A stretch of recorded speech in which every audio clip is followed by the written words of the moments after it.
Olá, pessoal, boa tarde. Agora, efetivamente, começamos a nossa live. Estamos aqui, eu, me chamo Patrícia Araújo e sou representante secretária do Republicanos Mulher em Cuiabá.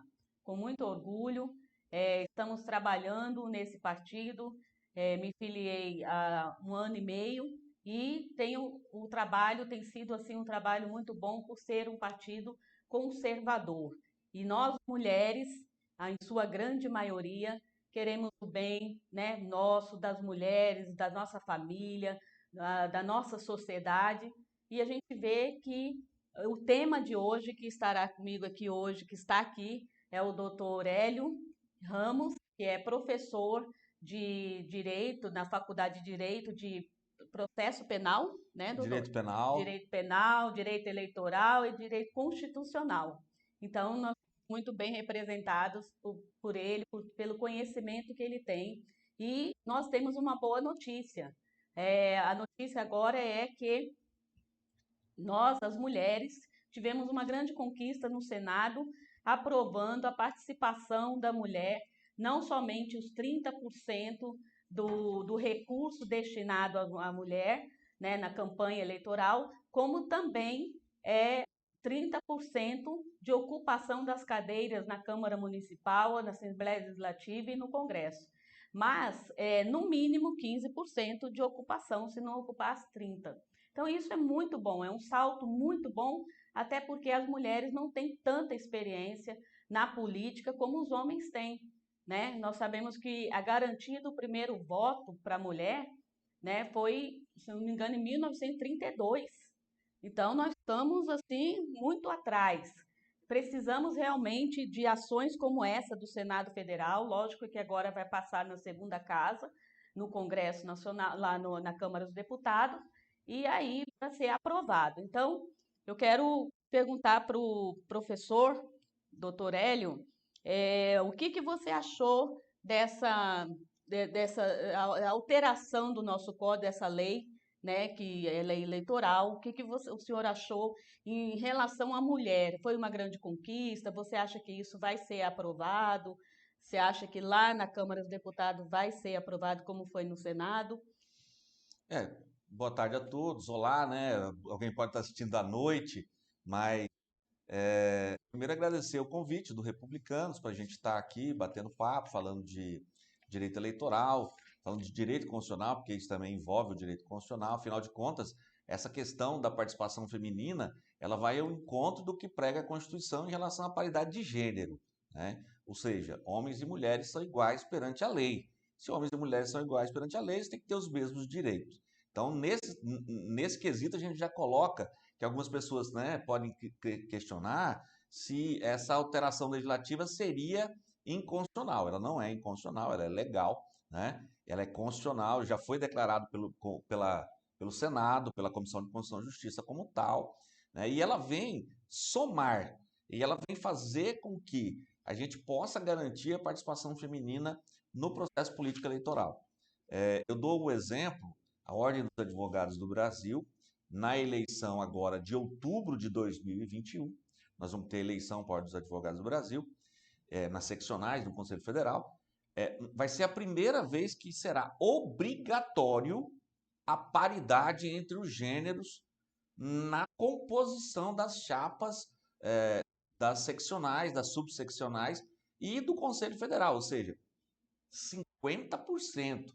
Veja que nós estamos aqui discutindo 15, 18, 30% das mulheres na participação nas vagas nas câmaras legislativas, e a OAB ela já está aí com um processo Bem à de frente, né? 50% obrigatório. E uma coisa eu digo, não é fácil. Vejam, hoje nós temos 1.300.000 advogados inscritos, 50% mais um são mulheres. É, Na verdade, é mais de 50% mais um, mas a maioria hoje das advogadas, dos advogados, são são, advogadas. Que é engraçado a gente falar assim, né? é, A maioria dos advogados são advogadas. E aí é que já começa o preconceito, né? é, Por quê? Por que não deputadas, né? Por que não vereadoras, né? Por que não senadoras? que o primeiro passo é a participação nas câmaras legislativas, onde essa participação é mais forte. Então, eu acho que o projeto de lei 951 de 2021, aprovado no Senado, né, um substitutivo que foi meio que consensual entre os senadores, ele vai sim ao encontro do que a sociedade quer, do que a sociedade necessita de favorecer e de privilegiar a participação feminina no processo político eleitoral. Esse é, sem dúvida, um grande avanço. É um primeiro passo. É a primeira conquista, né? Já que o Senado já foi aprovado, né? Estamos aqui com a regulamentação do projeto de lei 1951, né? E já é uma realidade para nós, né? E assim, eu acredito, doutor, que as mulheres houve na história, né, todo o preconceito, mulher, toda uma cultura em relação à mulher na política, né? E aí veio aquela campanha, mulher, lugar de mulher onde ela quiser, né? Correto. De fazer o exercício, eu vejo que cada vez, e não é só na OAB, nas igrejas, se você olhar, assustadoramente, 80% do público são mulheres, são líderes, mães, né? Então, assim, eu acredito que precisa ter esse reconhecimento, não por força, não fazer aquela divulgação como se a gente fosse vítima. Não, a mulher é capaz, a mulher pode chegar até lá, ela pode conquistar, mas na questão do voto, na questão dessa lei, eu atribuo um valor muito significativo, porque é um empurrão, entendeu? Porque se fosse contar com as parlamentares mulheres, nós não teríamos isso tão rápido, para brigar, vamos dizer, entre aspas, por isso. Não é verdade? Então, você vê, aqui na Assembleia Legislativa tem uma mulher, Sim, na Câmara Municipal, tirando a suplente, tem duas mulheres. duas mulheres, entendeu? Então, assim, são muito poucas representantes e eu sempre tenho falado isso com as mulheres, de estimular, se você tem essa vontade de mudar a sociedade, vontade de fazer uma diferença, se você quer, não está conformada com essa situação que nós vivemos hoje politicamente, então, você é uma forte candidata a estar participando. Nós precisamos de mulher. Veja bem, se esse projeto for aprovado, terá que ter os partidos, né? Até ele fala a questão da preocupação que antes de arrumar mulheres só para, porque como recurso 30% tem que ser para as mulheres, o que Correto. acontecia? Teve até um escândalo de um partido, né, na eleição de 2018, que até foi investigado, que arrumou mulheres que eles colocam como laranjas para receber o dinheiro, mas participam só de nome, mas realmente não querem estar lá. Né? Então, isso vai fazer uma diferença, porque as mulheres que entrarem dentro deste projeto, enquadrando dentro desse projeto, elas vão ter que efetivamente participar. Então, eu achei fantástico, né? De uma forma obrigatória, até os partidos políticos também fazer campanhas para que mulheres venham participar, venham estar atuando mais na política, né? Então, eu acho que isso aí foi um ganho muito grande, até pelo fundo eleitoral, né, doutor? Porque eu vi que se não tiver, pelo que eu li a lei, queria que você confirmasse, que se não tiver um número suficiente de mulheres, 30%, terá que devolver, né, o dinheiro, aquilo que foi destinado às mulheres, né, a pessoa física do representante do partido terá que devolver, é isso mesmo? Isso. Então, assim, a primeira questão 30% hoje do Fundo de Financiamento Extraordinário de Campanha Eleitoral, que eles chamam de FEFEC, né? Esses 30% já vêm para ser aplicados em campanhas femininas. Se o dirigente partidário desvirtuar essa aplicação, ele vai responder tendo que ele mesmo tem que devolver, né? O que acontece agora é que, além disso, se aprovado na forma como está o PLS, ele vai ser obrigado a ter as candidaturas, senão ele nem recebe o dinheiro. Que antes ele recebia e às vezes poderia fraudar a aplicação. Agora, se ele não tiver, nem receber. E lembrando que na eleição de 2018 para cá, o dinheiro vem e fica numa conta corrente específica para as mulheres. Uma outra questão de justiça que está nesse projeto de lei também é a questão de que o recurso não possa ser destinado a uma única candidatura feminina, né? Senão você pega uma candidatura feminina muito forte e aí você tem candidaturas femininas mais frágeis, que não têm tanta inserção social, mas que têm vontade, têm garra, têm possibilidade de contribuir, mas o partido vai para uma decisão interna corporis, joga todo o dinheiro só naquela candidata, vamos dizer assim, escolhida, né?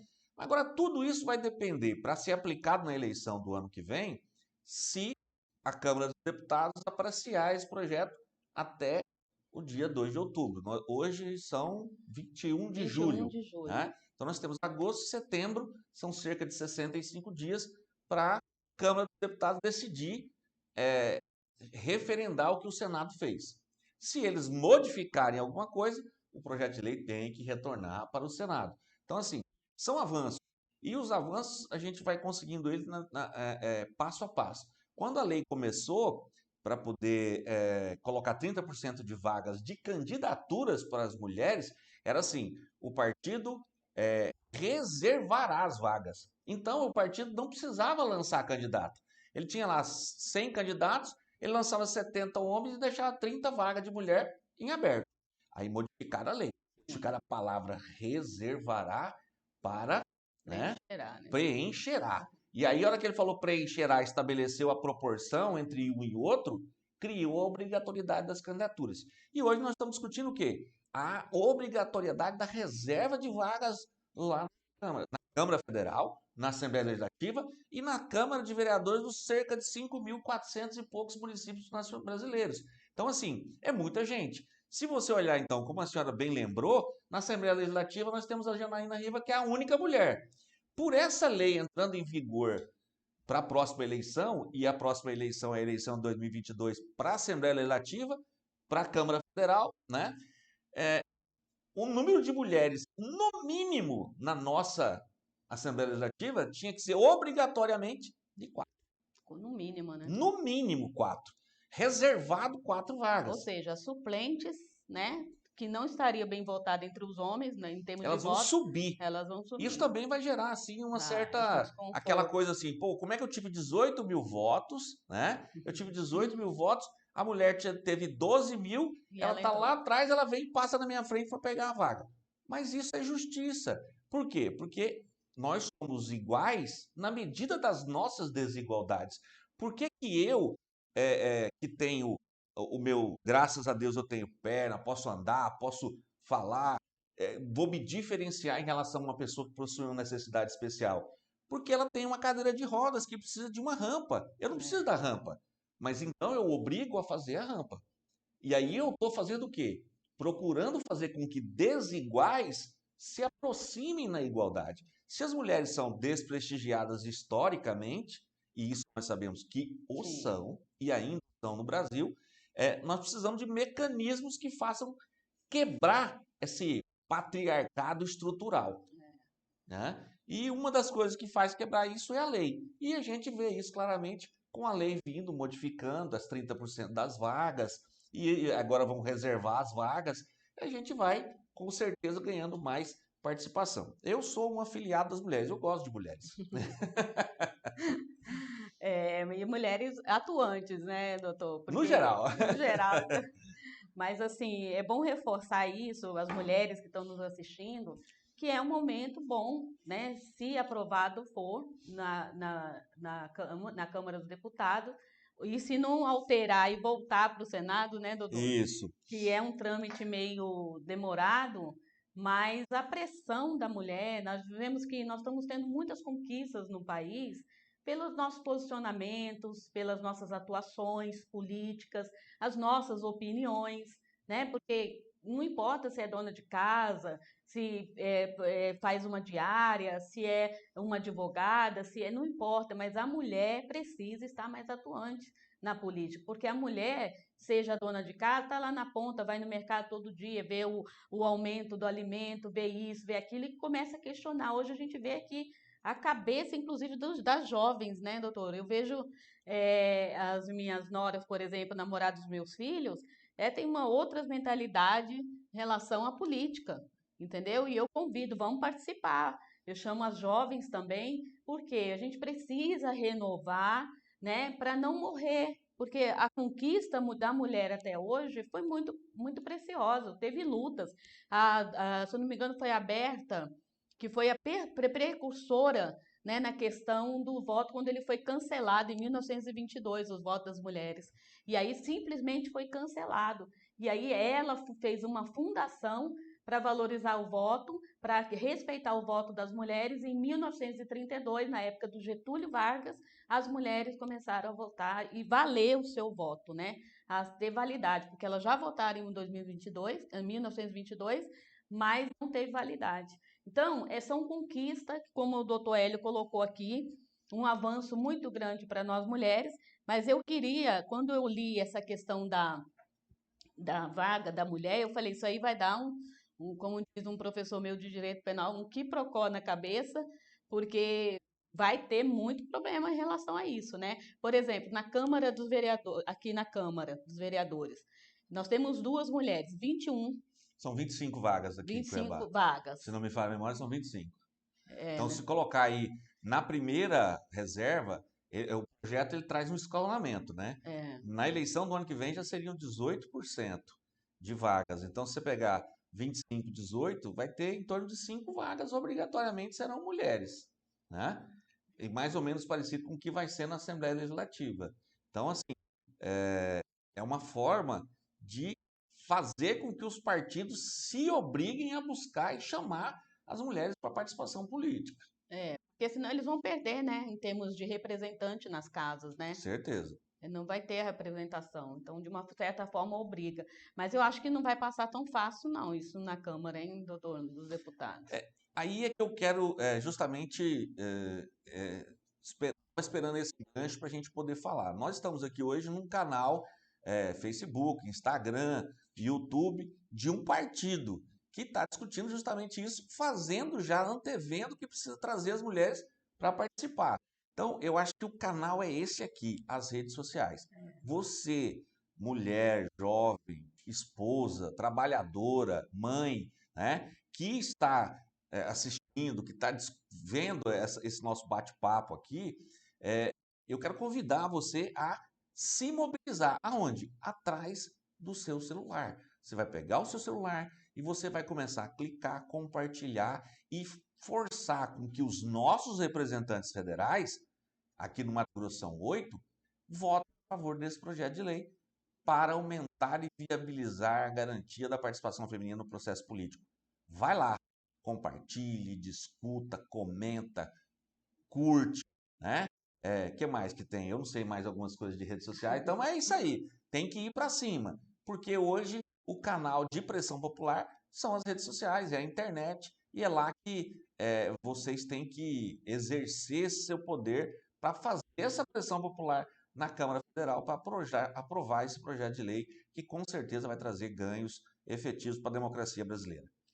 Inclusive eu fiquei sabendo, acho que tem muita tias da internet, tem muita tiazinha que trabalha muito na internet. Eu fiquei sabendo que vai ter dia 7 de setembro, né? Participo do movimento, vai ter uma manifestação nacional geral, política, tanto do agronegócio, de todas as esferas da sociedade, as mais proeminentes, e alguns vão a Brasília, outros vão ficar aonde será colocada a bandeira do Brasil. Se você realmente quer o seu país diferente, você vai colocar a bandeira do Brasil na sua janela, na sua porta, no dia 7 de setembro, que é a independência do Brasil, né? Então, nesse dia é um dia bom para você fazer um cartazinho e chegar lá, cobrar isso do parlamentar para que aprove essa lei, para que venha realmente estabelecer, né, o direito da mulher de realmente ocupar no mínimo 15% das cadeiras nas casas legislativas, tanto municipal, estadual e federal. E eu vi também, doutor, que cada candidata ela não poderá receber mais de 20%, né, do valor do recurso. Isso mesmo. Para poder não haver a concentração, porque às vezes o partido pode fazer essa concentração, né, em cima de uma única candidata. Então, para não ter essa concentração, já vem uma regra estabelecendo que o partido tem a liberdade de distribuir o dinheiro, mas ele tem que distribuir de uma forma mais equânime, ou seja, ele não pode pegar todo o recurso e colocar numa única candidatura. E uma outra coisa também, o partido não pode pegar o dinheiro que vem do Fundo de Financiamento Público de Campanha, colocar numa candidatura proporcional, para a candidatura proporcional desviar aquele dinheiro para a candidatura majoritária. Porque as candidaturas majoritárias, mesmo É, sendo homens ou mulheres, independente, elas não têm essa possibilidade de recebimento de recurso do que é destinado para as mulheres. Vai ser destinado para as proporcionais, ou seja, para deputado, vereador, né, deputado estadual, federal e assim vai. Os cargos majoritários é o recurso para majoritário, que, independente de ser homem ou mulher, né, porque o que estava acontecendo? O cara saía candidato a governador, aí ele vinha, pegava uma mulher que era figurante, vice-governadora figurante, só para poder ele ter direito a pegar o dinheiro do fundo é. partidário para aplicar na eleição para elegê-lo.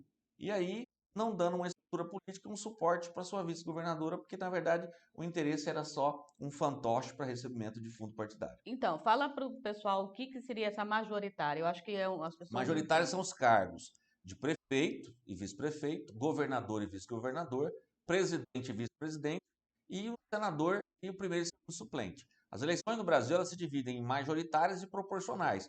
As majoritárias são os cargos do executivo mais o cargo de senador, que são eleições majoritárias, onde ganha o mais votado, simplesmente. Né? No caso, em municípios que tenham mais de 200 mil eleitores, são 2 turnos. E as eleições proporcionais, que é pela regra dos quocientes eleitorais, né? O que o pessoal chama de coeficiente, que na verdade não existe coeficiente, o nome é quociente eleitoral, que é a divisão, ou seja, a proporcionalidade, para propiciar dentro da Câmara Legislativa que o debate seja o mais ampliado possível. E como não ampliar um debate, como não garantir esse debate a sua ampliação sem a presença das mulheres? Temos que garantir as mulheres para poder cada vez mais garantir e ampliar o debate democrático dentro dessas câmaras legislativas. É, isso é importante ressaltar, né, que realmente está muito claro na lei essa questão das majoritárias, né? Eu quero também falar para você que está nos vendo nessa live, é que às vezes as mulheres falam assim, não, eu não dou para isso, eu não vou conseguir. Eu, desde criança, quando eu cheguei em Cuiabá, porque eu sou de Brasília, né? Mas casei com cuiabano, tenho filho cuiabano, né? Então, meu esposo, inclusive, é neto do Carmim de Campos, então, quer dizer, eu já sou Já é uma cuiabana, cuiabense. cuiabense. Brasília, brasiliense com cuiabano. Já virei, mas assim, a gente vê que a história, né? A gente foi vendo que realmente as mulheres não tinham muito espaço. E eu sempre atuo há 35 anos, desde a minha adolescência, eu atuo na área social aqui em Cuiabá, junto com a minha mãe, que faleceu em dezembro, de Covid, né? E assim, desde que nós entendemos por gente, a gente já fazia esse trabalho social. E há muito tempo os partidos vinham me chamando para estar participando, até nomes grandes aqui de Cuiabá, de Mato Grosso, para entrar nos partidos. E eu sempre fui ativa, mas eu só queria compartilhar essa história, porque talvez você possa se identificar comigo, mulher. Quando eu era criança, né, como era de Brasília, e justamente meu pai tinha essa questão de acompanhar a política no país, né? Peguei na época do Figueiredo, eu ainda era pequena, e aí ele sempre falava muito. Então, quando mudamos para cá, quem estava concorrendo era o Padre Pombo e Júlio Campos, era criança. Não sei se vocês têm noção, né? 1982. Então, foi quando nós chegamos em Cuiabá. Eu era criança, e aí meu pai levava a gente, levou lá no CPA para panfletar, nessa época, para o Padre Pombo, né? E sempre fui ativa, sempre quis estar atuando na política, mas me ver como uma pessoa política, aí tem uma diferença muito grande. Por isso estou falando que você talvez possa se identificar, porque eu acho que senão não preciso estar lá para mudar. Embora, quando você trabalha com assistência social, você depende muito do poder público, né? E fiz direito, fiz teologia, mas tudo pensando em defesa da criança e adolescente, que é a minha área de atuação, entendeu? E sempre pensando nesses direitos da criança, que eu via que não eram realmente respeitados, e sempre briguei por isso. E aí os partidos vieram chamar. E dessa vez, ano passado, eu Eu aceitei. Falei com meu esposo, falei, olha, que quando alguém entra na política, entra a família toda, né? Porque você já não é uma pessoa desconhecida, você se torna uma pessoa, um espelho, um vidro e que qualquer coisa pode refletir muito, ter uma repercussão muito grande. E aí, eu concorri ano passado a vereadora. Tive muitos votos, né? Entrei no Republicanos, que é isso que eu quero falar para você, mulheres, se você tem procurado um partido sério, um partido que realmente cuida das questões que geralmente as mulheres preocupam, que é Deus, família, a educação de filhos, né? Isso é muito importante, né? Para mim, o primordial é ser conservador, porque a família brasileira, em sua grande maioria, é cristã, em sua grande, a nossa cultura é cristã.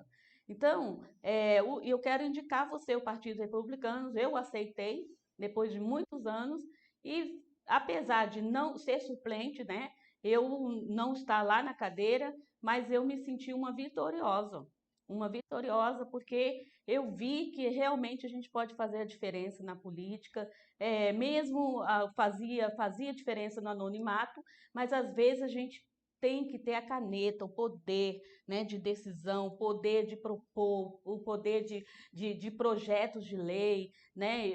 Na época, a gente mexe com uma creche, doutor, filantrópica, em que vamos reinaugurar ela ano passado, ano que vem, e em 2013 nós tivemos que encerrar esse trabalho. Nesse caso, é, nessa questão da creche, a gente vê que tinha muitas mães, mulheres com necessidade desde violência doméstica até abuso sexual infantil dentro das famílias, e é uma coisa que realmente preocupa. Então, a gente precisa, e como diretora, né, fundadora também da creche, a gente vê a importância da mulher em todos esses sentidos. E aí propus, na época, a um vereador da época que fizesse as aulas, um projeto de lei para que tenha aula no período de férias.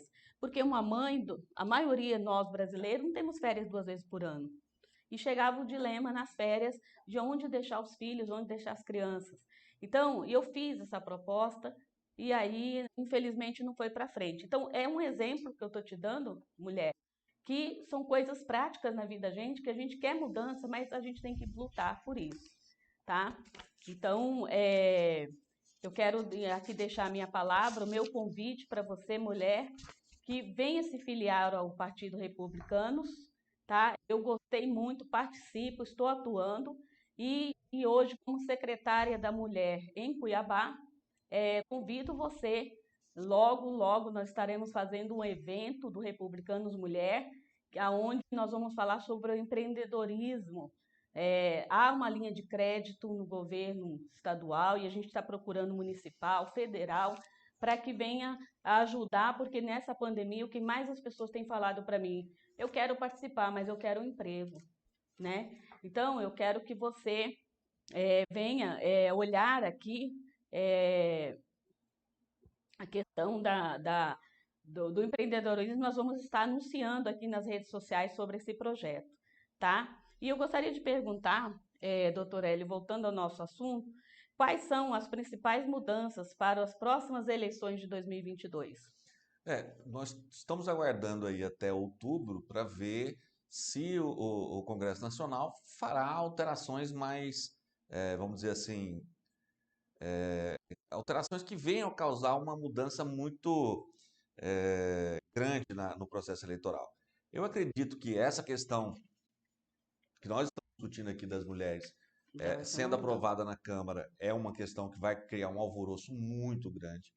As pessoas, muita gente não vai entender isso, né? Inclusive, e o que é engraçado, algumas mulheres não vão entender também. Como que alguém que tem mais voto pode se eleger, pode não se eleger, e uma mulher que tem menos votos se eleger. Então, assim, é, continua a grande mudança também para se falar é a questão das redes sociais, que, por certo, já teve uma influência grande nas últimas 2 eleições gerais, e na próxima eleição essa influência vai ser ainda mais estratificada, A gente conversava aqui antes, existe uma polarização dentro da sociedade brasileira, isso não é saudável para a sociedade. O ideal é que nós conseguíssemos discutir as coisas e avançar, independente de posições A ou B. Então, acho assim, não é nem tudo ao céu, nem tudo à terra, a gente tem que ter um meio termo. E aí, enquanto não tiverem essas alterações legislativas no Congresso Nacional, a gente hoje tem o mesmo quadro da eleição de 2020, né?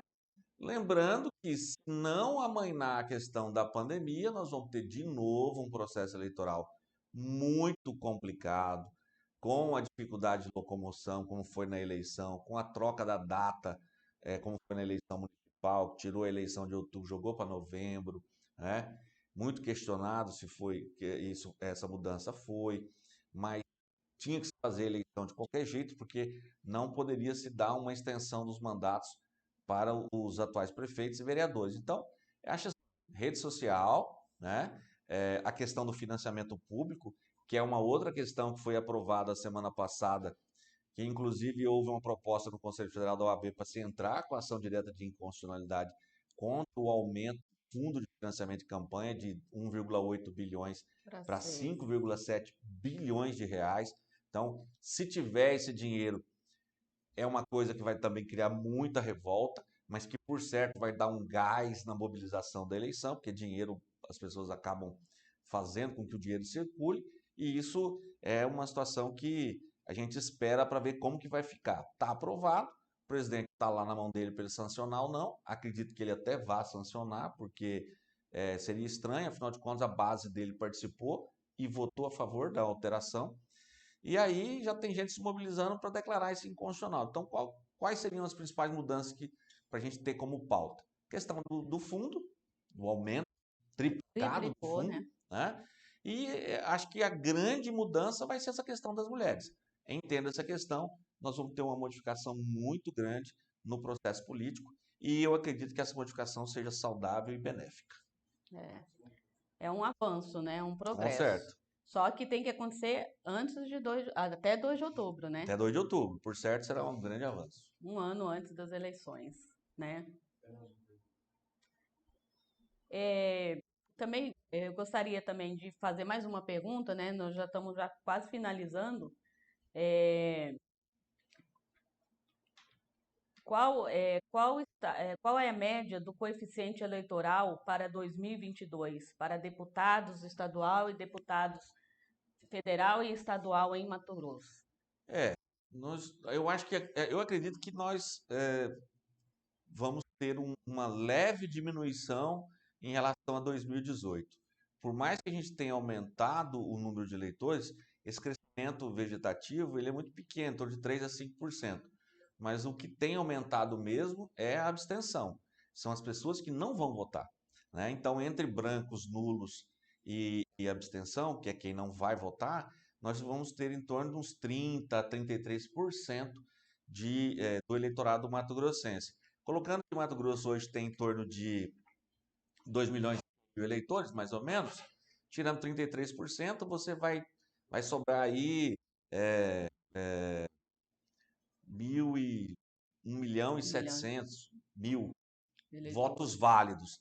Se você pegar a vaga de federal, 1 milhão e 700 mil por 8, nós vamos ter um quociente eleitoral de deputado federal, 1.700 e pouco por 8 vai dar cerca de 190 mil votos. É muito voto, né, para uma vaga de deputado federal. Lembrando que será a primeira eleição geral para deputado federal e deputado estadual que os partidos não poderão se coligar.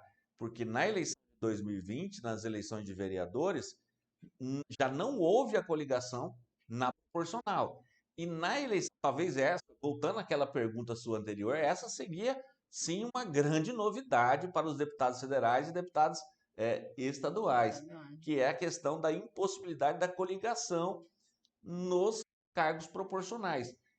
Voltando mesmo à questão da fortificação do número de candidaturas. E para você fortificar o número de candidaturas, você vai precisar das mulheres. E aí, nós temos o caso, de novo, que nós estamos discutindo, que é a reserva de vagas. Então, é uma situação assim, partido não pode mais coligar, vai ser a primeira eleição que esses cargos gerais não terão a possibilidade de se coligarem, majoritária continua a coligação, né? Muito dinheiro, se for aprovado ou for sancionado pelo presidente a alteração do orçamento com 5,7 bilhões para o fundão e a reserva de vagas para mulheres. Essas são as coisas aí que eu aposto que serão as grandes novidades, né? Que vão criar, inclusive, embates jurídicos e também vão fazer com que, aqui eu aviso também aos contadores, essa é uma excelente área de trabalho, porque cada conta, né? Você precisa ter a assinatura de um contador. E com a campanha eleitoral hoje, você precisa de 5 contas. Cada candidato precisa de, no mínimo, 5 contas. Né? Uma para ele, uma para fundo partidário, uma para fundo da mulher, uma para... uma outra novidade. A gente vai falando e a gente vai lembrando, né? A questão dos negros ou pardos, né? Que também vai ter dinheiro reservado. Não tem reserva de vaga, mas tem dinheiro reservado. Então vai ter a conta separada para o dinheiro dos negros e pardos.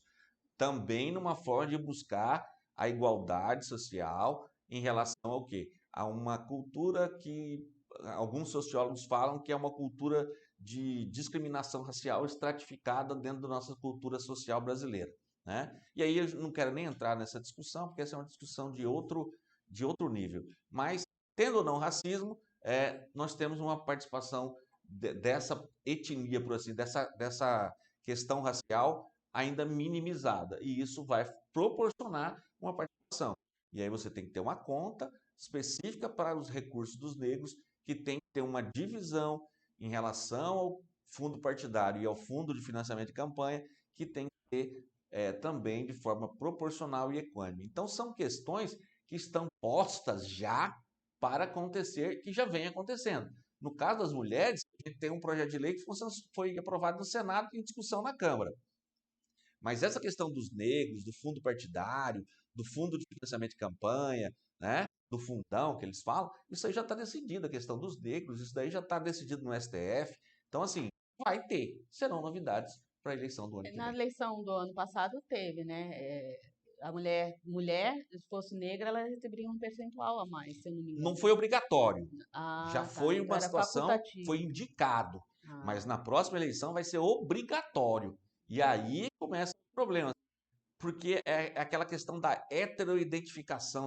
Eu posso até estar falando o nome errado, né? Você se autodeclarar, a autodeclaração. Então, assim, eu chego e falo assim, Hélio, qual é a sua cor? Aí eu vou e falo assim, eu sou pardo, né? Aí minha esposa riu de mim e falou que eu não sou pardo, que eu sou branco, né? Aí eu falei assim, não, mas meu pai é cacerense, meu pai é, bem dizer, um bugrão, quase negro. Aí ela falou assim, não, mas você é branco. Quer ver? Pegou minha certidão de nascimento, tá lá, branco. branco. Então eu sou branco, porque tem uma certidão de nascimento que diz que eu sou branco, mas meu pai diz quase negro. E aí, quase negro? Negro. Não tem quase Não negro. tem quase, Ou né? ele é negro ou ele é pardo. Então, seja, mas o brasileiro é todo misturado. Você vê que essa situação é uma situação complicada. E nós vamos enfrentar a situação. Vai, com Né? certeza. Eu já vou enfrentar ela esse ano, porque tem eleição da OAB, e na OAB também já está obrigado os 30% de negros e pardos. É uma obrigação na composição de chapa. Nós já vamos saber como é que é isso entre nós, advogados, esse ano. Agora, você imagina o ano que vem, num processo eleitoral, onde o Republicanos vai estar com a chapa completa, aí para deputado federal, deputado estadual, tem toda a diretoria, o diretório do Republicanos está buscando montar essa chapa, Sim. tem uma chapa com o pessoal voltado para esses ideais republicanos, que tem a condição efetivamente de fazer pelo menos 2 deputados federais, fazer uns 4, 6 deputados estaduais aí, ser uma boa bancada. Mas para isso, precisa de quê ter? Precisa ter negro, precisa ter mulher, precisa ter branco, precisa ter todo Verdade. mundo. Então, eu quero desejar boa sorte para os diretores do Republicano. A batalha é árdua. Então tá, pessoal, nós agradecemos. Nós vamos ter que encerrar, né, por causa do horário, mas eu acredito que essa vai ser a primeira de muitas outras discussões. Tem muito, o que não falta é tema para discutir, né, para falar, para mostrar para a sociedade. Então agradecemos a oportunidade, agradecemos aos republicanos que isso tudo é proporcionado pelo partido. E eu quero mais uma vez fazer um convite para você, mulher, que você venha participar, né? Nós vamos estar anunciando esse evento nas redes sociais, no Facebook, no Instagram, convidando você para estar lá também e começar a entrosar. Começa assim, primeira paquera, depois namoro, aí vem o casamento, né?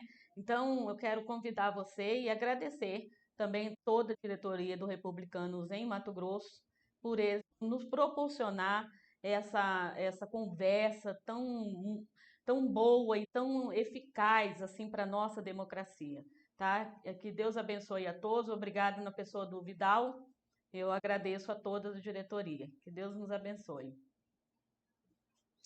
Também quero agradecer a todo o Diretório dos Republicanos, dizer que é sempre um prazer de estar à disposição para poder bater esse papo, orientar e tal. Como professor, a gente gosta muito de falar, então a gente tem até que ser chamado a atenção para a gente falar menos. Mas é sempre bom ver um partido fora do período eleitoral procurando conscientizar, discutir, falar de política fora desse período das eleições. Novamente, coloca à disposição, parabenizo e desejo a todos aí muita sorte e saúde, que isso é que nós brasileiros estamos precisando. Muito obrigado.